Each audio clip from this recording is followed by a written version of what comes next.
to think of the collective response with the challenges that we are faced with by putting in place donc a principle of mutual respect, equality, solidarity, and then openness, and then inclusivity.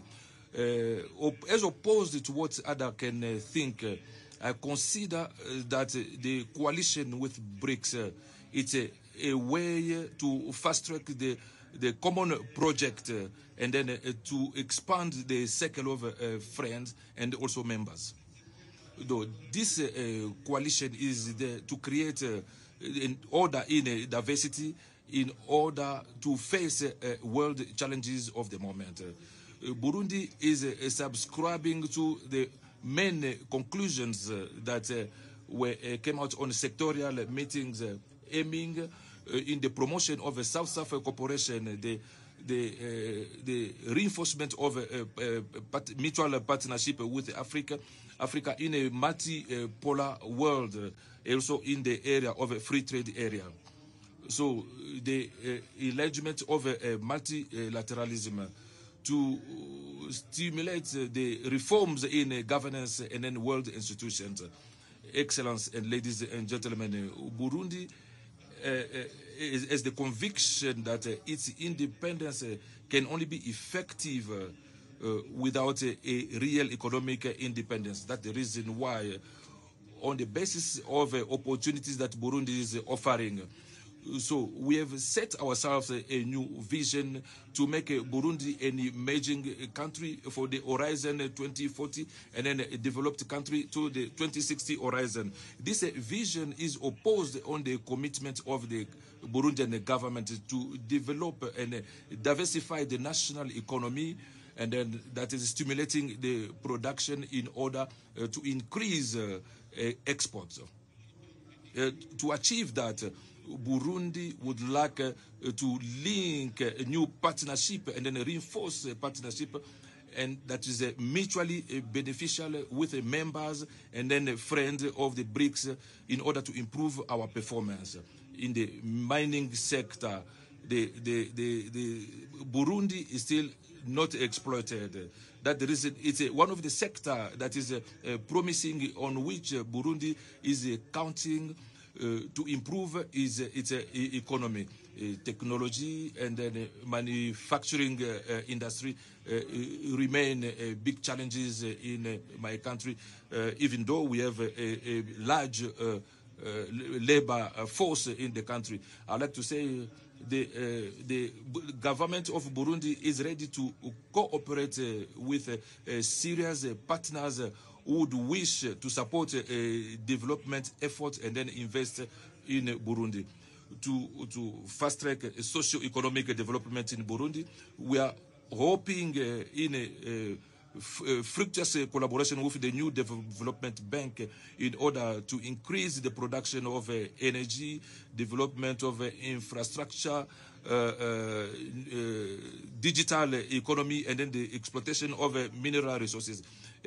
Excellencies, ladies and gentlemen, I came to participate in this summit of BRICS because I strongly believe that it's an opportunity in the world. It's a new chapter in the world, in the history of a world economy, in the manner that it's going to open several opportunities and then a new paradigm.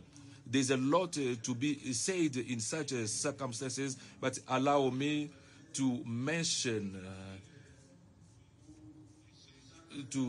the significant changes are taking place in the world.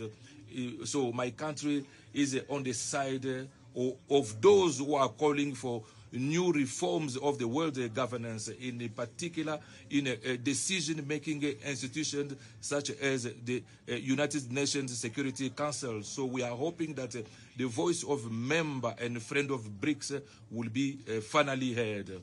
Excellency, ladies and gentlemen, to conclude, my country is reaffirming its commitment to play its role in this changing of the new world order, to have a world that is a peaceful, where there's equality and prosperous.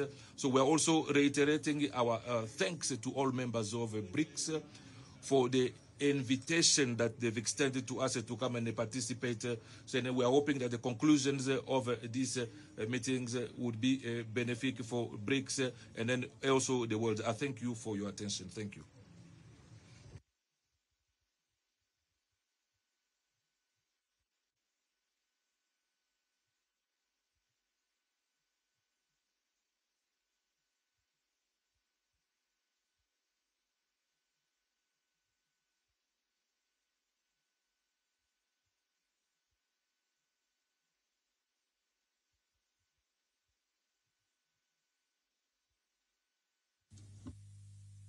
Su Excelencia Cyril Ramaphosa,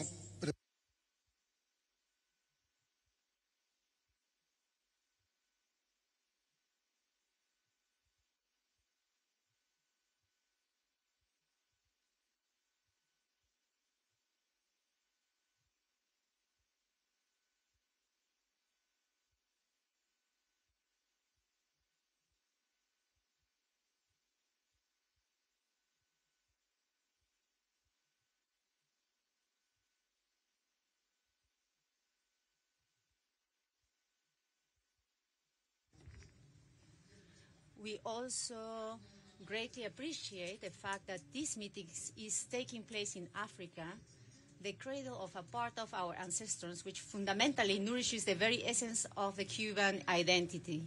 Our satisfaction is even greater because it brings us to South Africa, a country with which we are united by historic ties or of brotherhood.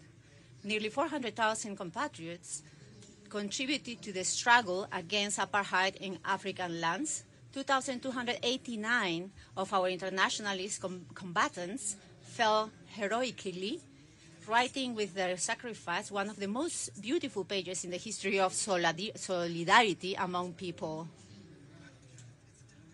In Sister Angola, we have quoted a well-known African proverb that today we would like to recall. The footprints of those who walk together can never be erased. In the case of South Africa and Cuba, those footprints are as solid and indelible as the memory of the historic leaders of our nations. We can never forge the embrace of Nelson Mandela and Fidel Castro, as they met here and demanded each other's reunion, as only happens between very dear brothers. I attend this dialogue with the enormous responsibility that it represents for Cuba to chair the group of 7-7 and China, the largest and most diverse grouping of developing nations. We are 134 countries, 2/3 of the members of the UN, where almost 80% of the planet's population lives, facing the colossal challenges of an incredibly unequal world where exclusion and poverty have multiplied after 2 years of pandemics, followed by dramatic conflicts. In the last 10 years, the nations of the South have seen their foreign debt already more than pay off double. Unilateral coercive measures are on the rise. More than 3 billion people are affected by the degradation of ecosystems. More than 1 million species of plants and animals are in danger of extinction, according to the Secretary General's message of World's Environment Day. If we don't act immediately, we will give our children and grandchildren a planet not only unrecognizable to those of us from the previous centuries, but sadly doomed to become uninhabitable, impossible to habitate. 7 years away from the deadline set for the fulfillment of the Sustainable Development Goals of the 2030 Agenda, the outlook is discouraging. Half of the 169 agreed targets are far or very far from being met. More than 30% of them have not experienced any progress, or even worse, show setbacks compared to 2015, according to the most recent United Nations report. The developed countries of the West and the large transnationals have designed an international order that does not take into account to all the progress of our nations of the South, and it is only effective for meager minorities. The G77 and the BRICS have the responsibility and the possibility to act to change this unjust world order. It is not an option, it is the only alternative. Today, no one can question the growing authority of BRICS. That's why we do not hesitate to welcome its eventual enlargement, which will contribute to strengthen its relevance and representativeness. It has been a historical demand of the G77, as it is also of BRICS, to undertake a real transformation of the deeply unjust, anachronistic, and dysfunctional international finance architecture. We firmly believe that the new development bank created by BRICS can and must become an alternative to the current financial institutions, which for almost a century have applied draconian recipes to profit from the reserves of the South and reproduce their schemes of subjugation and domination. We especially welcome the appointment of our dear Dilma Rousseff and head of his entity, and the praiseworthy initiative of BRICS to create a broad-based foreign currency reserve mechanism to guarantee certainty and stability to the South. The extension of these mechanisms to other countries will certainly help to alleviate the imbalances of the current monetary system. The establishment of mutual credit lines in local currencies by the Bank of BRICS countries and the possibility of creating a single currency for their operations were also initiatives that could be applied in relation with other developing countries to reduce the abusive monopoly of the U.S. currency, which reinforces and guarantees equal harmful to the rest of the world. The BRICS countries are world leaders in agricultural production, concentrating about 1/3 of the food produced globally. Their joint action with the rest of the developing countries will be a substantial contribution to the elimination of the hunger, which today affects more than 700 million people in the world.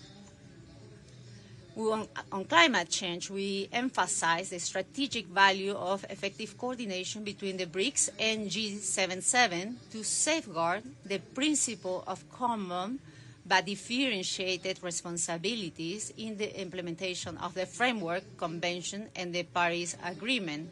At COP28, which will take place this year in Dubai, for the first time, a G77 Leaders Summit will be held, convened by Cuba to strengthen strategic coordination. Scientific and technical development is today monopolized by a club of countries that monopolize most of the patents, technologies, research centers, and promote the drain of talent from our countries.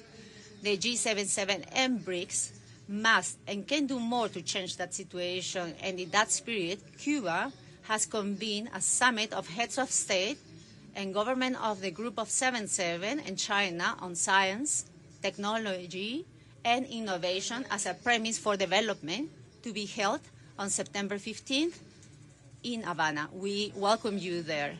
To move toward to a more just and sustainable future, the time for collective action is not tomorrow, it is now.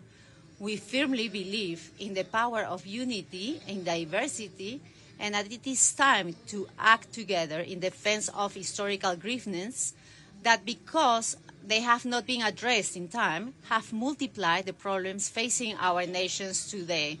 And since we are in the Rainbow Nations, which has overcome the hatred of the past, integrating its rich diversity of cultures, languages, and religious beliefs, let us assume all the precepts of the wise African humanist philosophy of Ubuntu, the ethics of caring for others, which in the face of selfishness and individualisms, promotes a form of life of solidarity, fraternity, and respect in which no one is left behind.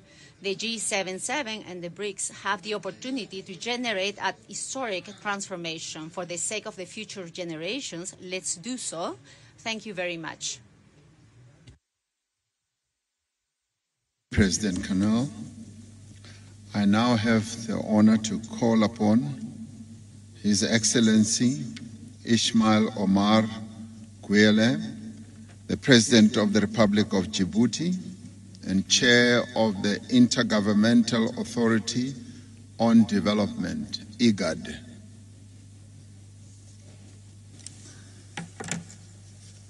Thank you, Chair. Bismillah ar-Rahman ar-Rahim. So, His Excellency Cyril Ramaphosa, President of the Republic of South Africa, Excellencies, heads of states and governments, distinguished guests, leaders and guests. Firstly, I would like to express my appreciations to His Excellency President Cyril Ramaphosa, the President of the Republic of South Africa, and the people of South Africa for their warm welcome and hospitality during our visit to this beautiful country. On behalf of all members of IGAD, as well as myself, I would like to extend my gratitude to you, Mr. Chairman, for inviting me to attend this 15th BRICS Summit held in Africa under African chairmanship with a focus on our continent. The partnerships between BRICS and Africa goes beyond convenience. It is a strategic imperative. Together, we have the power to reshape the landscape, promote inclusive growth, and eradicate poverty. By joining forces, we can create a world where no nation is left behind, where prosperity is shared equally, and where sustainable development becomes reality. Africa possesses resources, and when combined with the technological capabilities and investment potential of BRICS, it opens up unparalleled opportunities for both regions. By allocating resources to infrastructure, energy, agriculture, and manufacturing sectors, we can generate employment opportunities, enhance productivity, and uplift millions from poverty. This is a moment to seize in order to establish connections, promote trade activities, and enable technology transfer that will ensure Africa's emergence as a global economic powerhouse. Djibouti stands as a committed partner and ally to BRICS nations. We are also supporters of the African Union-led efforts toward economic integration through the implementation of the African Comprehensive Free Trade Agreement. It is a step that places Africa in its rightful position within the global order. We appreciate your efforts to advance and strengthen the partnership between BRICS and the continent. In summits, we have already identified key areas of focus that contribute to a mutually beneficial partnership. Your leadership in enhancing the relationship between BRICS and Africa serves as a motivation for us to make substantial contributions towards our shared goals and interests. Dear Chairman, I eagerly commend the BRICS partnership for creating a platform that offers an opportunity to diversify and expand the global economic landscape. Undoubtedly, BRICS is a force with politically and economically. It is a success story evident from the growing number of countries aspiring to join this group, as well as the commendable performance of the new Development Bank with its extensive portfolio of projects aimed at maximizing development impact.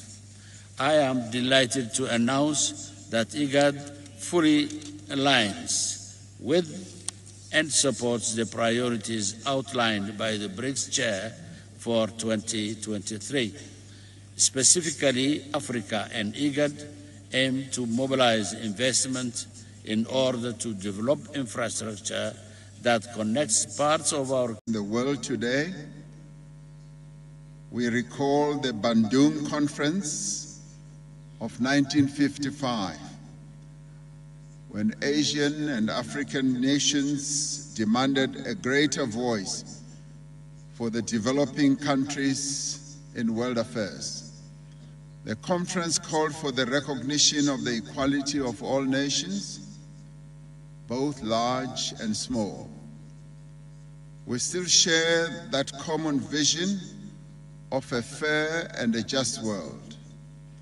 We still seek to overcome polarity and division. We want a world without barriers between North, South, East, and West. We still seek a world in which we work together, underpinned by mutual respect. Through the 15th BRICS Summit and this dialogue, we should strive to advance the Bandung spirit of unity, friendship, and cooperation. In South Africa, we have a word that we use to describe friendship, cooperation, and we call that Ubuntu. Ubuntu is a practice based on the understanding that our success, our prosperity, and well-being depends on the success, prosperity, and well-being of others. That is why we also use another South African term about our identities, whilst respecting the identities of others.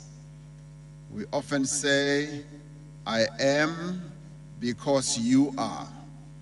And that is a recognition, and that is the respect that we want to accord to one another. We see the BRICS partnership as a catalyst for global growth and development and response to the needs of all nations. It is the right of Africa and the entire global South to fully reap the benefits of global trade and investment. Without trade and investment, our economies cannot thrive and our people's material conditions cannot improve. As the African continent, we are determined that the continent's substantial resources are harnessed for the benefit as well as for the development of the people of Africa. The African Continental Free Trade Area, once fully operational, will unlock the benefits of the continental market and generate substantial opportunities for African countries, but also for other countries. To make use of these opportunities, Africa is looking to BRICS partnership to unlock infrastructure and development financing. This was part of the founding vision of the new development bank.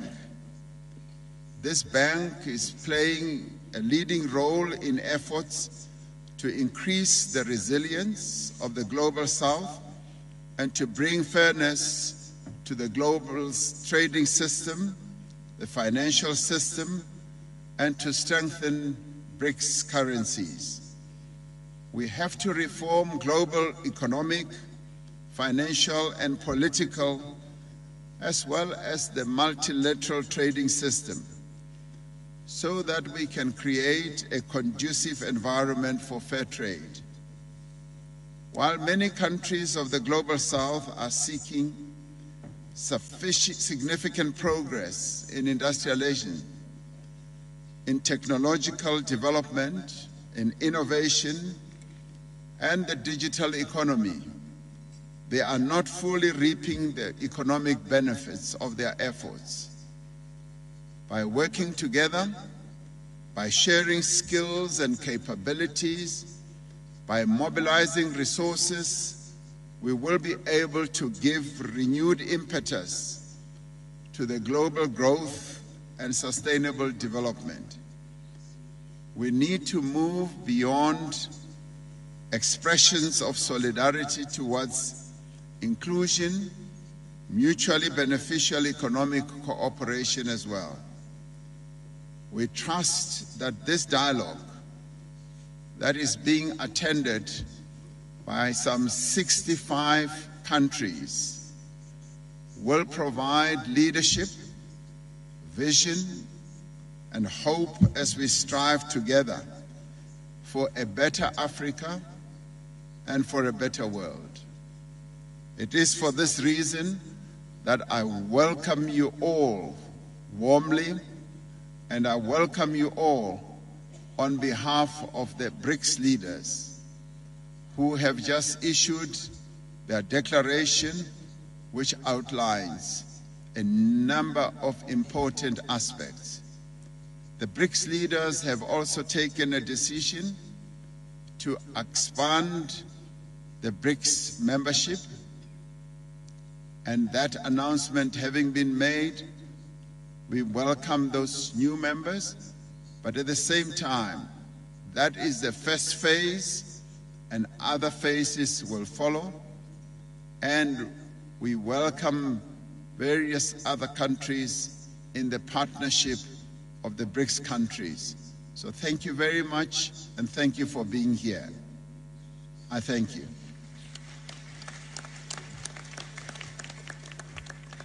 Having done that, I now would like to invite President Lula da Silva, the President of the Republic of Brazil, to take the floor.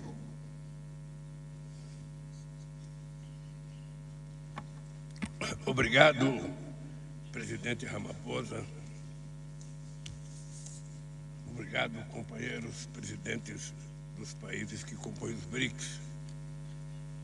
Eu gostaria de cumprimentar o presidente Ramaphosa por dedicar este debate à parceria dos BRICS com o Sul Global, em especial com a África. É hora de revitalizar a cooperação entre os países em desenvolvimento.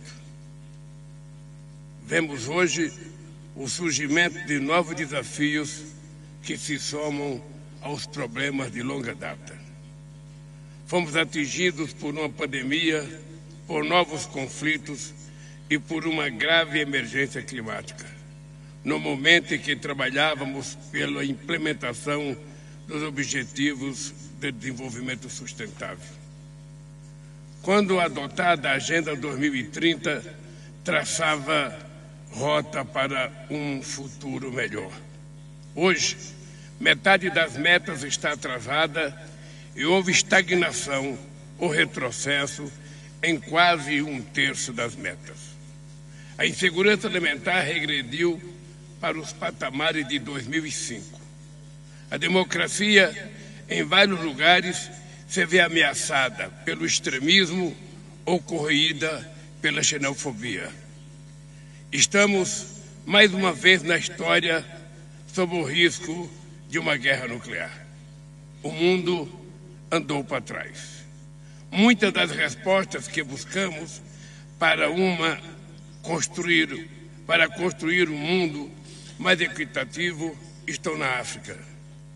A Covid-19 ceifou milhões de vidas, mas apesar dos obstáculos injustificáveis ao acesso a vacinas, a África apresentou taxas de mortalidade muito baixas.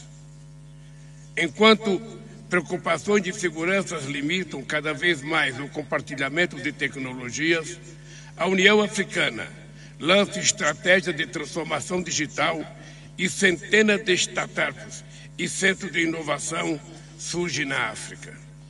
Ao mesmo tempo em que proliferam medidas unilaterais que ameaçam a integridade do regime comercial, o continente africano se transforma na maior área de livre comércio do planeta, com 1 bilhão e 300 milhões de pessoas e um PIB combinado de 3 trilhões e 400 bilhões de dólares. À medida que órgãos multilaterais falham ao responder às ameaças à paz, a União Africana assume crescente protagonismo na resolução de conflitos. De um lado, alianças excludentes renascem e acirram tensões, e de outro, países africanos e latino-americanos se unem para preservar a zona de paz e a cooperação Atlântico-Sul. Mas assim, como em outras regiões na África, também ficam evidentes os grandes constrangimentos impostos a países em desenvolvimento. As promessas da globalização não se cumpriram. Muitas nações se veem hoje tolhidas por dívidas impagáveis. Nos últimos anos, o volume de recursos direcionados a países do sul global, via comércio e investimentos, vem diminuindo. A maior parte do mundo em desenvolvimento depende da exportação de commodities, cuja demanda é volátil, e da importação de goods imports of first needs are very difficult because the prices went up. At the same time, financial institutions impose high interest rates and conditionalities that narrow the action space of the state. It is impossible to promote sustainable development if the national budget or the public budget is consumed by the foreign debt service. To fight the climate change offers us an opportunity to rethink financing models, trade, and development.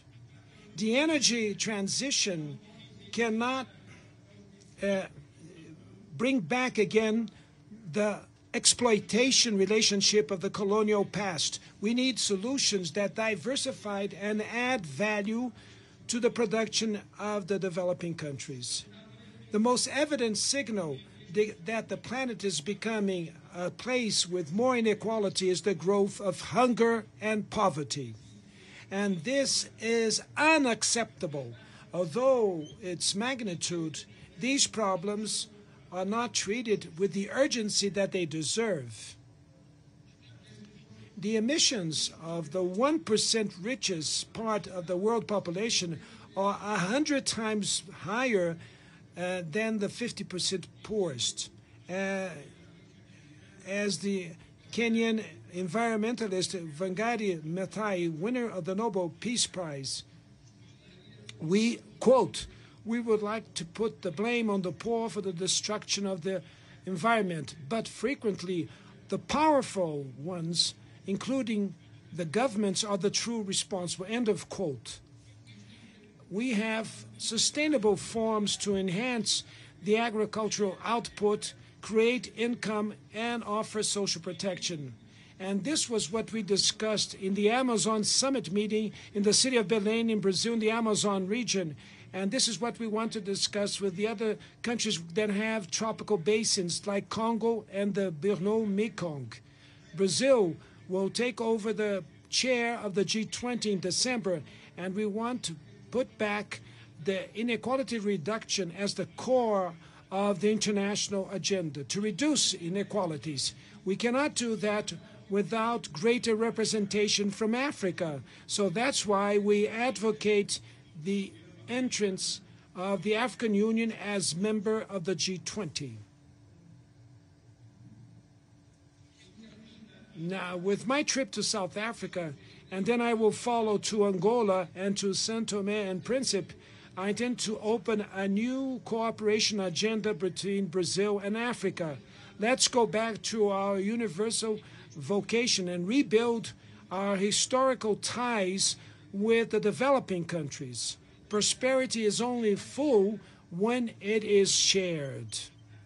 The presence here of dozens of leaders from the global south shows that the world is much more complex than the mindset that came from the World War, the Cold War, that some wants to reinstall.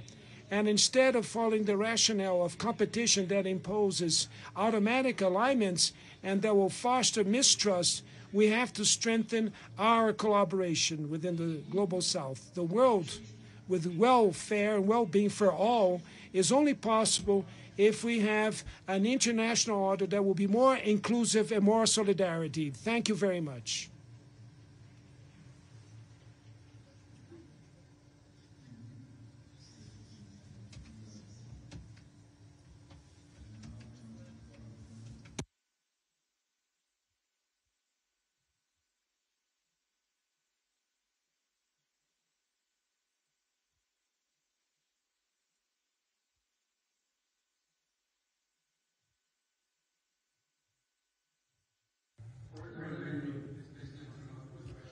Your Excellencies, heads of state and government, colleagues, dear friends, ladies and gentlemen.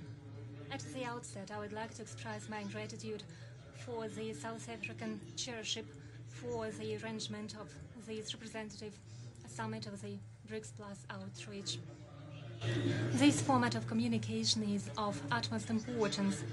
It offers us a great opportunity to discuss in substance the relevant topics of mutual interest with those countries who largely share the attitudes of the five with the like-minded states. It's my pleasure to welcome all of you, dear friends. We all stand for the building of a new multipolar world order, a one that is truly balanced and takes into account the sovereign interests of as many nations as possible, and opens possibilities for implementation of various development models, while making it possible to preserve national cultures and identities and traditions. Let me stress, BRICS is not competing with anyone and is not opposing itself to anyone.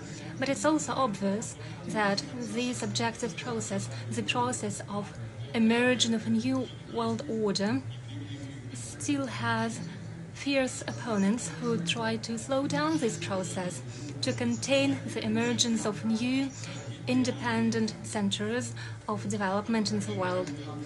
The countries of the so-called Golden Billion are doing everything in order to preserve the previous unipolar world order. They are comfortable with it. It benefits them. They try to substitute the world order by the rules-based order, although no one has seen these rules. And they use these rules for their narrow interests, and they adjust them to fit their political interests at any time in accordance with the interests of certain states.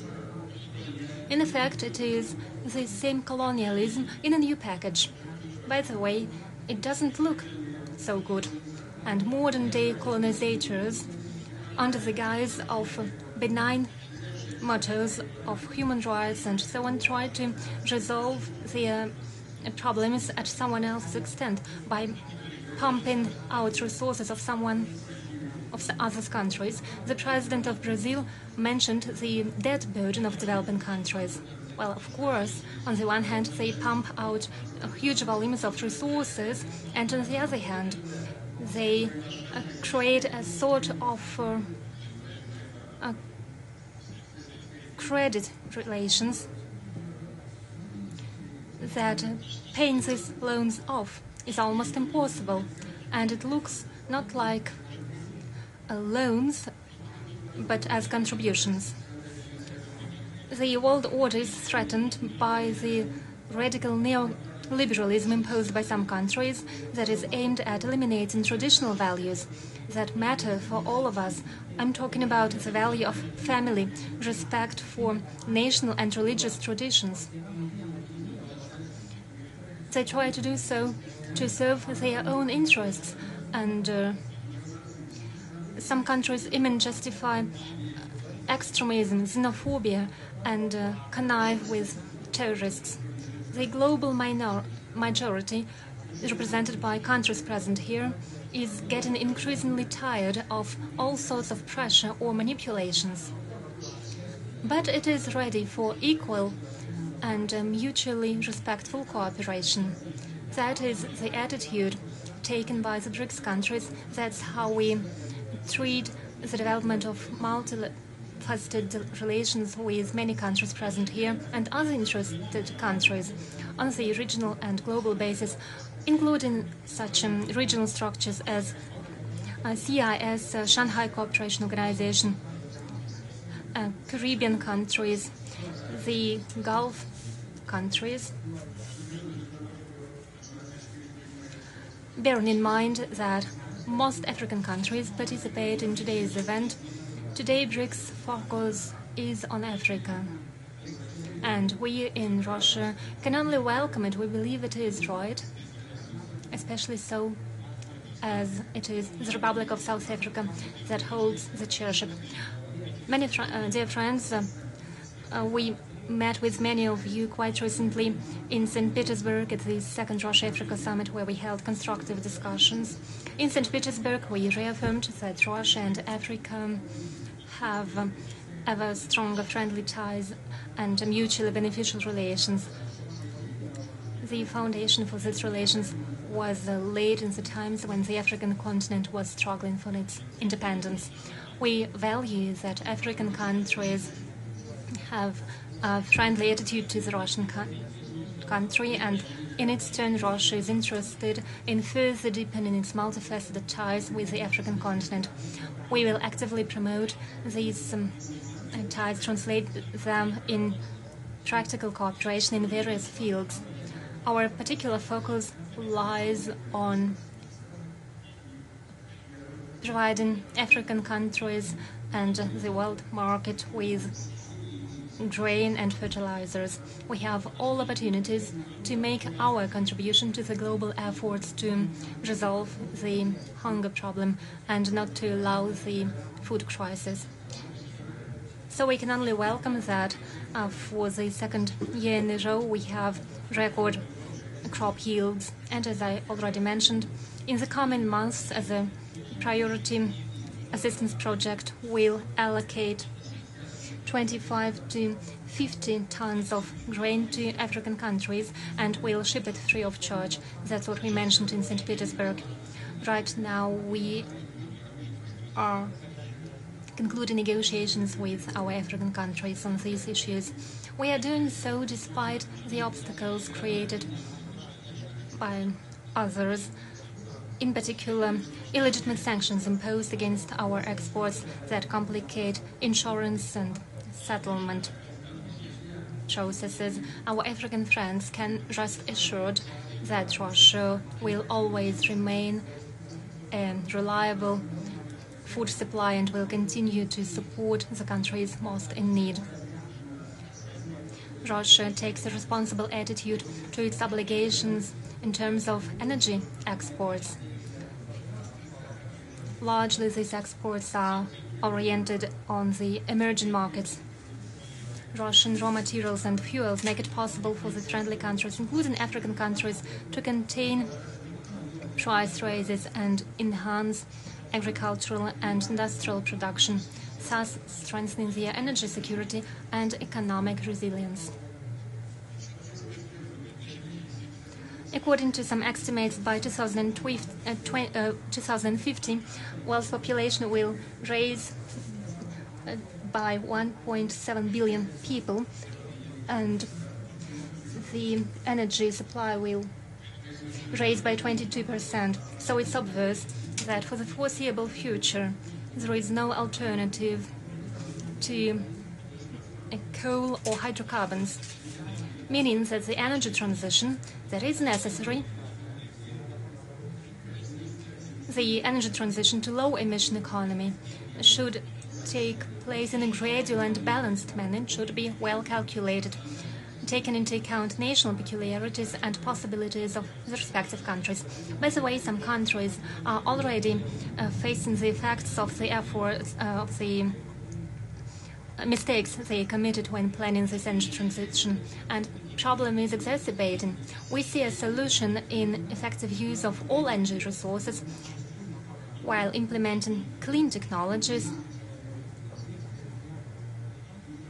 and obviously, together with our BRICS partners, we stand for strengthening the equal and technological cooperation in such fields as the use of renewable energy sources and in other important areas, including development of new types of atomic reactors, promotion of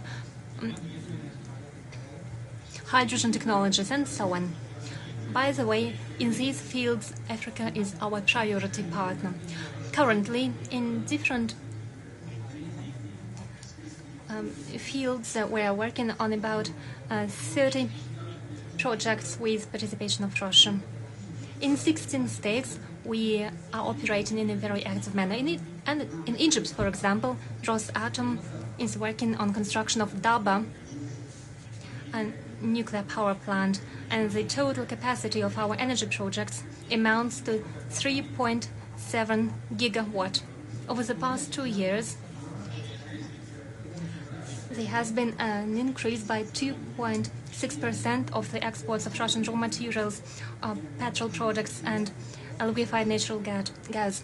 2.6% rise. The exports of food, energy resources, cooperation in other economic fields, as well as in the fields of culture, education, sports.